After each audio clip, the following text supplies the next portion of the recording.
Well, I think that Rich, all night the depth of the curveball, it just wasn't quite there. I think that the curveball was up all night, and the finish wasn't quite there. Obviously there was a walk in there, obviously that hurt, and you get Strasburg or Scherzer, and then the block base hit.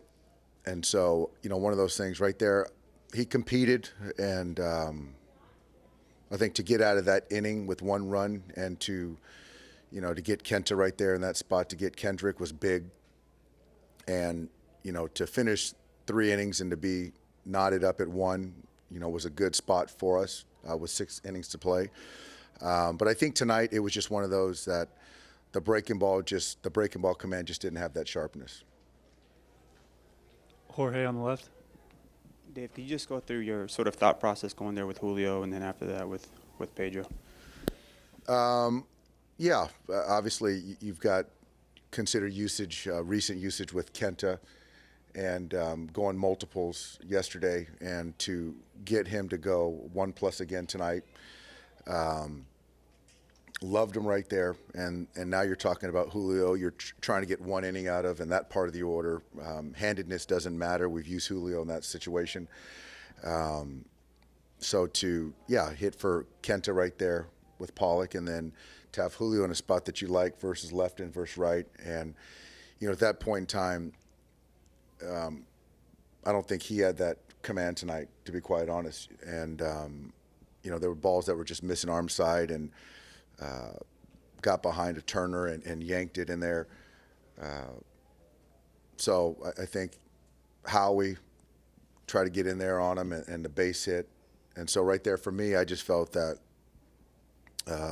Pedro was a better matchup, considering where he was at as far as freshness. And I liked him in that spot. I really did. And so the thought was for Pedro to continue to get out of it and continue on, and got ahead of him, 97 above the zone, and Zim put a really good swing on it. So it's something that, the result certainly wasn't, what we would have hoped for, but as far as kind of the process, I loved it. Adam here down in front. Mike.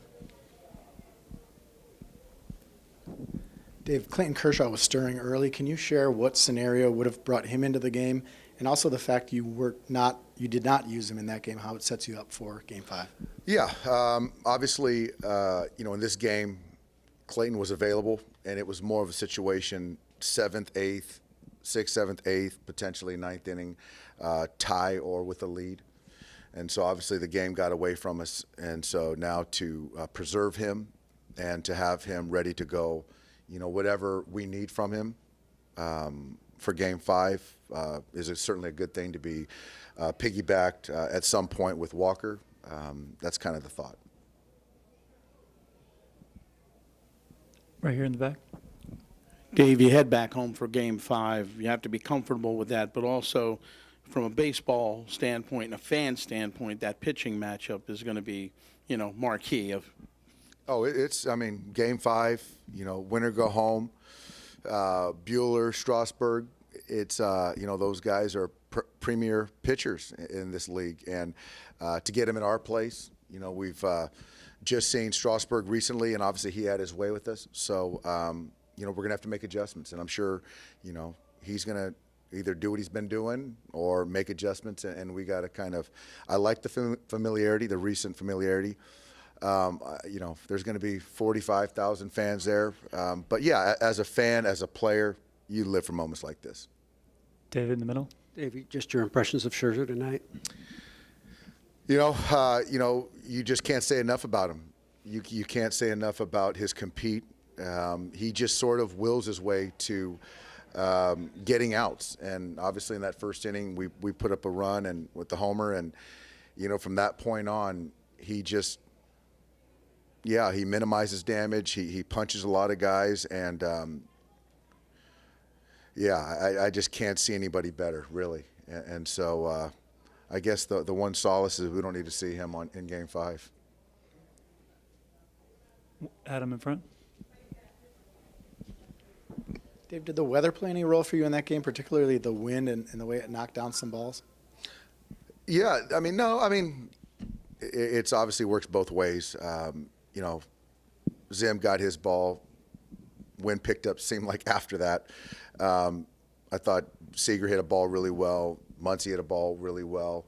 But that's, you know, there's nothing you can do about that. We got beat tonight. Tyler in front. You'll have Kershaw available for Game 5. Would you expect Ryu also, if you need him? I think that, yeah, I mean, I'm sure he would be available, but I think that if you're talking about obviously Kershaw, Jansen, Kelly, and so obviously and Kolarek, but I think that, yeah, Hyun-Jin I'm sure will be available, but you know, we'll see what happens. Walker, you're certainly no stranger to clinch opportunities or big games on the big stage. While you guys would have loved to have closed it out tonight, what excites you about pitching at home in a Game 5 situation? You know, I guess this will be kind of my third of those scenarios, so something I'm familiar with, and you know, getting to do it at home certainly helps, and you know, there's not a lot to it. We got to win a game, and if we don't, we go home. Arash in the back. Just further to that, Walker, do you embrace that? Do you embrace the big stage, the big moment, everything on the line? Yeah, I mean, I think in those kind of games, I think it also helps to know that you got everyone else behind you. It's kind of all hands on deck, and go as long as you can, as good as you can, and try and get out of it as clean. So, you know, we're excited. I think the thing that's kind of lost in playoff baseball is that it's really fun, and I think the pressure and things like that, if you spin it in your head the right way, it can make it more fun. So that's our plan. Third row in the middle. Hey, Walker. They say the more times a guy sees a pitcher, the advantage goes to the hitter.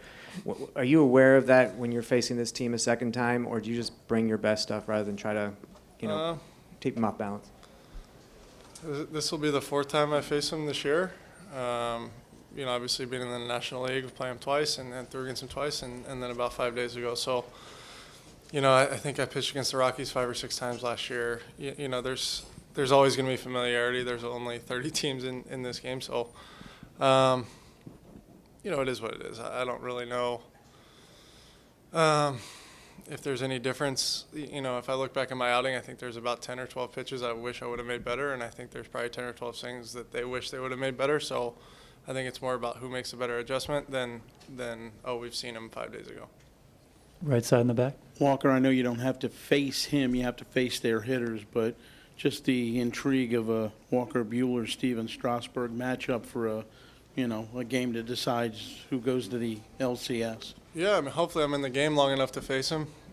We hit in the National League, so no, it's the playoffs. You know, I don't think many guys or many teams are going to walk in there with guys that you haven't heard of, and obviously, you know, he's had a great career and a great year, so you know, it's our job to try and come out on top. Alden on the left. Hey, Walker, Clayton's probably going to be available behind you in Game 5, and as you said, basically everybody's available in a Game 5. Does that maybe allow you to sort of go max effort every pitch, almost treat it as if you're coming out of the bullpen or something like that? I don't know if that changes anything from the normal playoffs. I think for the majority, I'm trying to throw every pitch about as hard as I can, and within reason, try to put it where I want it. So doesn't change much for me, to be honest. Alana back in the front. Considering the caliber of pitching on both sides of this matchup, is there any surprise that this one is going to a Game 5? I don't think so. I think when you look at it, obviously the other two teams left in the National League are pretty good, but I think you would say starting rotation-wise, these are the two best. So, you know, I don't think it's super surprising. Arash in the back. Walker, just in an elimination game, are you the kind of player, the pitcher that feels pressure or not? I think anybody's going to feel pressure. I think it's more about what you do with it, and you know, I think that's for you guys to write about and to judge, not for me to really say. I mean, he pitched his game. I think we got off to the lead with JT. Some missed opportunities there, but I mean, Scherzer was good. I mean, he was throwing 96 plus every pitch, so you sometimes got to tip your cap. It would have been great to finish that off here, but we got probably Buehler going. So, I mean, we're at home with Buehler going. We like our chances, but we got to go out and play. Yeah, we like that. We like better to be home than on the road in Game 5. Off day tomorrow, think about it, and then go out there and got to go out there and play. Yeah, I mean, I think I got 2 curveball happy there in the 3rd inning, and you know, a few of those pitches were executed for strikes. I think they might have been missed, but you know, that's the way it is. So, but overall, I would have liked to have gone deeper for us to given us a better chance. You know, with that said, Kenta came in and did a great job getting us out of that. For us, we're going back home, and you know, to play in front of our fans at home is you know, a great thing. We have tremendous fans at home and great support at home, so we always play well there. So, you know, we got a lot of guys that are going to be rested and ready to go. No, creo que no fue ninguna dificultad, simplemente fue que... I don't think it was a matter of difficulty. I think it was just a pitch that I threw up, a fastball up, and he was able to make good contact. Yeah, it's the same thing I've been doing all year, is trying to go in there, trying to come in with the mentality of trying to get the out, trying to do my job, and unfortunately today he was able to get that high fastball and make good contact.